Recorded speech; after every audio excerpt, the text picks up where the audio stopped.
Hoy nos sumergimos en un texto con una carga emocional y teológica inmensa. El primer capítulo de la segunda epístola a Timoteo. Efectivamente. Nuestra fuente es un comentario que desglosa este texto que se atribuye al apóstol Pablo, casi palabra por palabra. Sí. Pero más allá de un simple análisis académico, lo que intentamos entender es el corazón de su testamento espiritual. Claro. Es una carta escrita, desde la antesala de la muerte. Cada palabra está pensada. Cada frase tiene un peso definitivo. Totalmente. Y ese es el marco que lo cambia todo. No estamos leyendo un correo de un jefe a su empleado. Para nada. Estamos escuchando las últimas palabras de un padre espiritual a su sucesor, sabiendo que el tiempo, se agota. Hay una urgencia y una ternura que no se encuentran en sus otras cartas. Pues empecemos por ahí, por esa ternura. Venga, el texto arranca con Pablo dirigiéndose a Timoteo como amado hijo. En su primera carta le llamaba genuino hijo en la fe, que ya es cercano, pero esto de amado hijo suena diferente, no sé, mucho más íntimo. Es que el contexto ha cambiado radicalmente. Cuando escribe esto, Pablo está en una prisión en Roma, y no bajo arresto domiciliario como la primera vez, sino en un calabozo, esperando una ejecución casi segura. Es su despedida. Es su despedida. La ternura ya no es solo la de un mentor, es la de un padre que da sus últimas instrucciones. La fuente que manejamos describe este momento como aquel en que su vida está a punto de ser derramada como una ofrenda. Vaya. Por eso cada palabra está cargada de esa emoción final, de ese legado. Y esa emoción se vuelve casi tangible cuando menciona sus oraciones, y específicamente las lágrimas de Timoteo. No dice tu tristeza, dice tus lágrimas. Exacto. Suena a un recuerdo muy concreto. Sí, y el análisis sugiere que se refiere a las lágrimas que Timoteo derramó en su último encuentro. Una despedida que, si nos guiamos por otras descripciones en los Hechos de los Apóstoles, debió ser desgarradora. Me lo imagino. Pero aquí viene lo realmente increíble y que el texto subraya. Pablo no dice, quiero verte para que me consueles. Un hombre en el corredor de la muerte anhelaría consuelo. Claro, es lo lógico. Él invierte la lógica por completo. Dice que quiere ver a Timoteo para que, al reencontrarse, su propio gozo esté completo al ver a su discípulo reconfortado. Espera, eso es un giro total. Su felicidad depende de la felicidad del otro, incluso en el peor momento de su vida. Es una inversión total del ego. Su preocupación no es su propio sufrimiento, sino el de su amigo. Es una demostración práctica de todo lo que ha predicado durante décadas. Y sobre esa base tan personal construye algo más. Habla de la fe sincera de Timoteo y la conecta con su abuela Loida y su madre Eunice. Aquí es donde el análisis se pone muy interesante, porque la idea de heredar la fe es muy común, pero parece que no es tan simple. Para nada. Este es un punto crucial. La fe no funciona como el color de los ojos, no se hereda genéticamente. De acuerdo. Tampoco es una propiedad que se pasa de una generación a otra. Lo que Loida y Eunice hicieron fue crear una atmósfera, un ecosistema, un hogar donde la fe podía nacer y crecer. Ah, vale. Pero el acto de creer, de Timoteo, tuvo que ser suyo, personal e intransferible. Entonces, no es como un objeto de familia que se pasa de mano en mano. Exacto. Es más como un jardín. Tu madre y tu abuela pueden haber labrado la tierra, quitado las malas hierbas y plantado las primeras semillas, pero tú eres quien tiene que regarlo, cuidarlo y finalmente cosechar sus frutos. La fe de Timoteo tenía que ser su fe. Claro. La palabra griega original que se usa aquí es que la fe habitó en ellas y ahora en él. Sugiere una presencia viva, activa, que elige hacer su hogar en una persona. No es un traspaso automático. Es una distinción fundamental. Y desde esa base de fe personal y familiar, Pablo da un giro y pasa directamente a la acción. Sí. La primera orden es muy gráfica. Te aconsejo que avives el fuego del don de Dios que está en ti. No dice, usa tu don, sino aviva el fuego. Cierto. Parece que detecta un problema. Detecta un peligro, sin duda. La palabra griega que utiliza, anazopurein, es muy específica. Significa literalmente remover las brasas para que el fuego, que está cubierto de cenizas y a punto de apagarse, vuelva a arder con fuerza. ¡Qué imagen más potente! Es una imagen potentísima. Pablo le está diciendo a Timoteo, el fuego sigue ahí, el don no ha desaparecido, pero estás dejando que las cenizas lo sofoquen. ¿Y cuáles son esas cenizas? Pues el análisis apunta a varias cosas. La timidez natural de Timoteo, que Pablo conocía bien. Quizás su juventud, que le restaba autoridad. Ya. su salud, que parece que era frágil, y sobre todo el ambiente tóxico de Éfeso. Estaba rodeado de falsos maestros, de gente que le atacaba, y la persecución contra los cristianos estaba aumentando. Entiendo. Todo eso son cenizas que apagan el ánimo y la valentía. Y justo después le da el antídoto contra esas cenizas, contra el miedo. Porque no nos ha dado Dios espíritu de cobardía. Ahí está la clave. La fuente de la valentía no está en Timoteo. No es algo que él tenga que fabricar. Es un regalo que ya ha recibido. Ajá. Y ese regalo, ese espíritu, tiene 3 componentes: poder, amor y dominio propio o cordura. Detengámonos ahí, porque esa combinación suena casi contradictoria. El poder puede parecer agresivo, el amor puede ser blando y el dominio propio suena restrictivo. Sí, ¿Cómo encajan esas 3 cosas? esa es la genialidad de la fórmula. Y nuestro análisis lo desglosa muy bien. Cualquiera de ellas por sí sola es peligrosa. El poder, sin el amor que lo guíe, se convierte en tiranía. Claro. El amor, sin el dominio propio que lo encauce, se vuelve sentimentalismo caótico e imprudente. Ya. Y el dominio propio, sin el poder y el amor que lo motiven, puede ser simple frialdad o inacción. Son como los 3 pies de un trípode. Me gusta esa analogía. Necesitas los 3 activados por el Espíritu de Dios para tener un ministerio estable, equilibrado y que realmente resista la presión. Entendido. De ahí pasa a la segunda exhortación. No te avergüences de dar testimonio. Y esto parece la puerta de entrada a una declaración teológica increíblemente densa, que ocupa varios versículos. ¿Cuál es la conexión? O sea, ¿por qué para combatir la vergüenza le suelta un sermón de teología? Porque la teología es la motivación. Es como si Pablo le dijera: ¿cómo te vas a avergonzar? Es que no te das cuenta de la magnitud cósmica del mensaje que llevas. Claro. Y para recordárselo, se lo resume en una cápsula. Le dice que la salvación no depende de nuestros méritos, no es un premio por ser buenos, sino que es un plan diseñado por Dios desde antes de la creación del mundo. O sea, algo que nos supera. Totalmente. Basado únicamente en su gracia.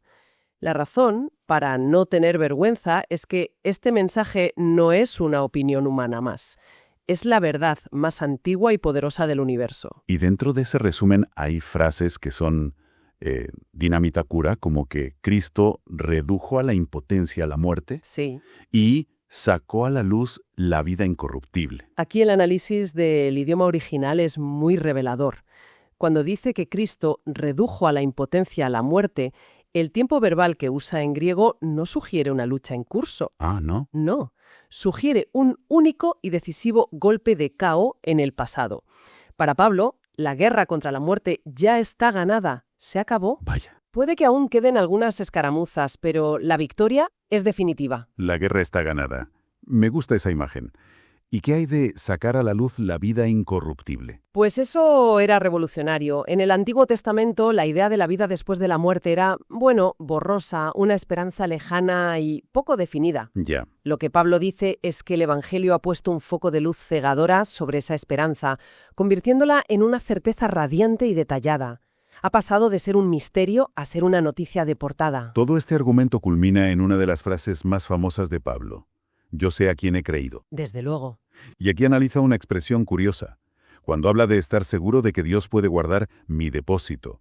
¿A qué se refiere con mi depósito? Al mensaje que él predicaba es una pregunta clave, porque en otras partes de la carta el depósito es efectivamente el Evangelio, la sana doctrina que Timoteo debe proteger. Vale. Pero aquí, el consenso de la mayoría de analistas es que cuando Pablo dice mi depósito, se está refiriendo a sí mismo, a su vida, su alma, su ser entero. Es lo que él ha puesto en las manos de Dios en un acto de confianza absoluta. O sea que en mitad de la máxima incertidumbre, a punto de morir, su certeza no está en sus fuerzas, sino en que ha confiado lo más valioso que tiene, su propia existencia, a alguien que sí es capaz de protegerlo. Exactamente. Es la declaración de confianza definitiva. He puesto mi vida en sus manos y estoy convencido de que él es un guardián fiable. Y justo después de tocar estas cumbres teológicas, el capítulo da un giro brutal y vuelve a la tierra de la forma más dolorosa. Sí, es tremendo. Pablo dice que ha sido abandonado por todos los que están en Asia y da 2 nombres, Fígelo y Hermógenes. Es un contraste tremendo. Es un aterrizaje forzoso a la cruda realidad humana. Es el equivalente antiguo a un post en redes sociales diciendo fulano y mengano me han dejado de seguir. Un señalamiento público. Ya, es muy directo. Y la interpretación más probable no es que renegaran de la fe, sino que le dieron la espalda a nivel personal. ¿Cómo?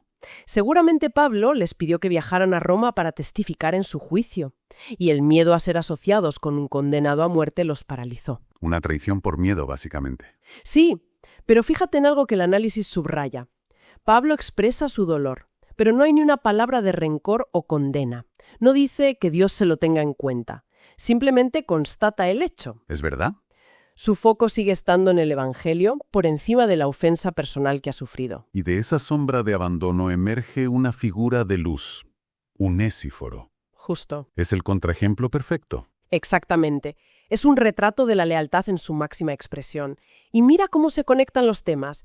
Pablo le dice a Timoteo, no te avergüences. Cierto. Dice de sí mismo, no me avergüenzo. Y ahora describe a Unesíforo como alguien que no se avergonzó de sus cadenas. Es el hilo conductor. Totalmente. Este hombre no solo no le evitó, sino que al llegar a Roma, una ciudad inmensa, lo buscó con solicitud, es decir, de forma diligente y persistente, hasta que lo encontró. Madre mía. Y no lo encontró en un piso alquilado, sino probablemente en un zulo húmedo en alguna parte. Encontrarlo y visitarlo requería un valor extraordinario. Y esto nos lleva a la parte más compleja del capítulo. Pablo pronuncia una bendición sobre él que ha generado siglos de debate. Que el Señor le conceda hallar misericordia de parte del Señor en aquel día. Sí. Mucha gente interpreta esto como una oración por alguien que ya ha muerto. Sí. Y el análisis aquí es muy metódico. Primero, deja claro que la muerte de Onesíforo es una suposición.